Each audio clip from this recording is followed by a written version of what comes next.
Good afternoon, y'all. Welcome to another video on the Luderco Arms channel. This is a video that I hoped I would never have to make, but here we are. The good news is I will continue to handle transfers for people. I have no problem doing a transfer for you. The bad news is if you buy a gun and they ship it via FedEx, there's a 95% chance it'll get returned. And if they ship it UPS, there's a 25% chance it'll get returned. And if they ship it with the post office, there's a 99% chance that I'll get it for you. No problem. And I hate that it's come to this, but let me explain why. So basically what it's going to boil down to is if they ship it with FedEx, it's at your own risk. I cannot be held responsible for what FedEx does. I have no control over these shipments.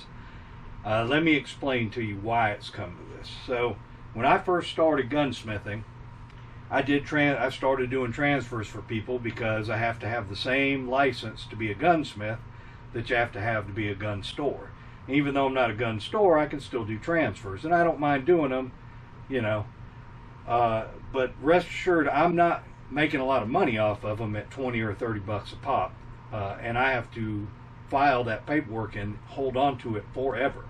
I have a file cabinet slam full of 4473s that I have to hold on to forever, and I don't have a problem with that.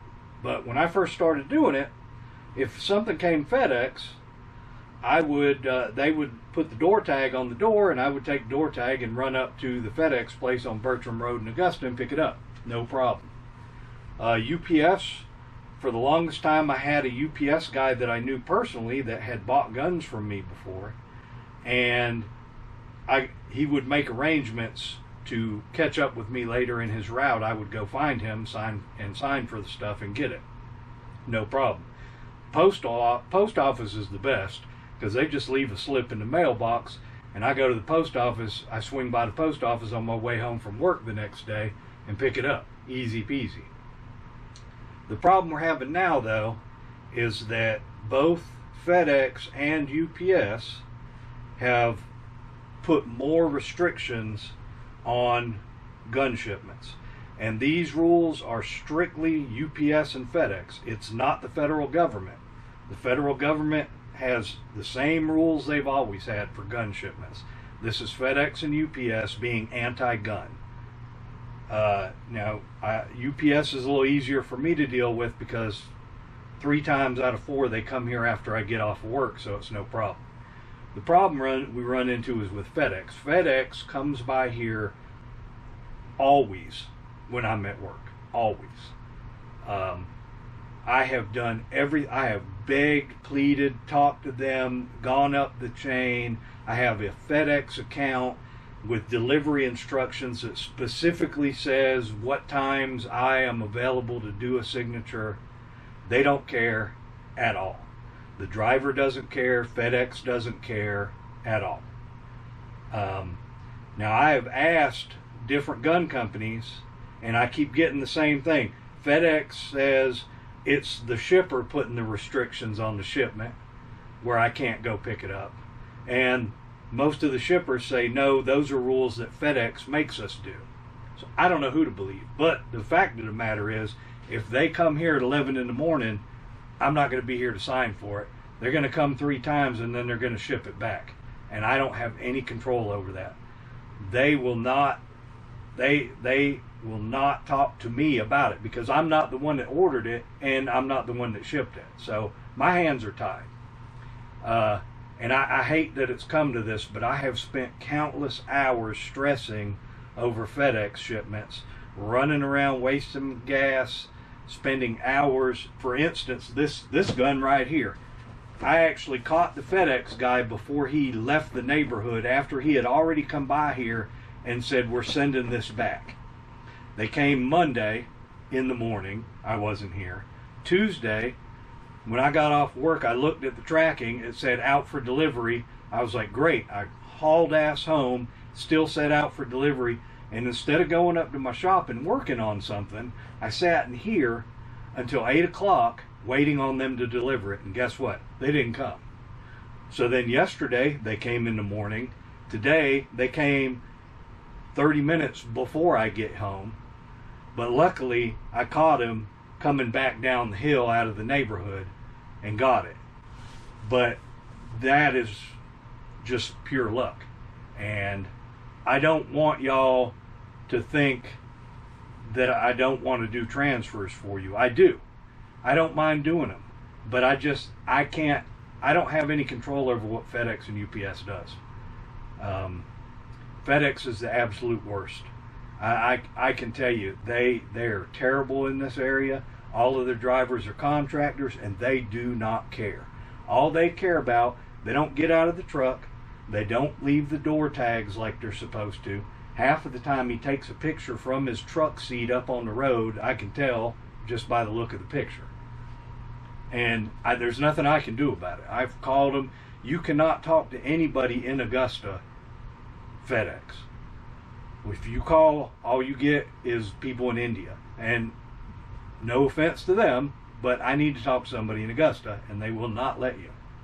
So I hate to do it, but from now on, transfers, if they come FedEx, it's at your own risk. I cannot chase the FedEx truck around and take days off from my job that pays the bills to wait on the FedEx people. And I have, like I said, I have tried everything I can to get it through their heads that they can either come here after 4 o'clock or I can go and pick it up. But they will not allow either one.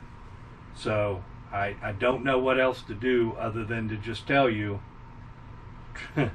you know, I hate to tell you to go to somebody else, because I don't want that to happen.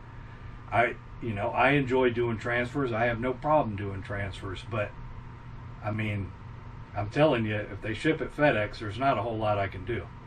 And I hate that it's come down to that. It didn't used to be that way. But I've already had one customer's gun sent back, and I did everything I could to have that not happen, but it happened. And it's just, I'm running myself ragged trying to deal with FedEx, and I just can't do it. So if they ship FedEx, you know, I'm here every day. If they follow the delivery instructions that's on their website, I'll be here. But if they don't, there's nothing I can do about it. I love gunsmithing, and when I retire, I will do it full time. But you know, I'm a millwright in a paper mill, and I make a lot of money, so I can't just give up. I just can't just not go to work to wait on the FedEx truck. I hate it. I hate making this video. Y'all have no idea how much I hate it. But that's the way it is. So from now on, starting today is June 5th. You know, I can't be held responsible for FedEx and what FedEx does. So keep that in mind. If you want to do a transfer, I don't mind doing your transfer, but if they ship FedEx, I can tell you it's going to be a tough one. So appreciate y'all watching, and I'm sorry this wasn't a fun video. I promise we'll get back to that this weekend, but I had to get this up because I don't feel right about people trying to get transfers done and shipping FedEx, and I can't do anything about it. So it's going to be up on my YouTube tonight. It'll be up on my Facebook page tonight, and it's just the way it's got to be. I'm sorry. I appreciate all y'all, and I hope we have many years of business, and 10 more years I'll get to retire and do this full time, and then it won't be a problem. But until that point, there's not much I can do about what FedEx does and what rules they make. And again, this is not federal law. This is FedEx doing this. FedEx and or the shippers, depending on whether you ask the shippers or FedEx. I don't know which one it is. They both say it's the other one, but I know who it's not. It's actually not the federal government. Those rules have not changed. So I appreciate y'all watching, and we'll see you in the next video.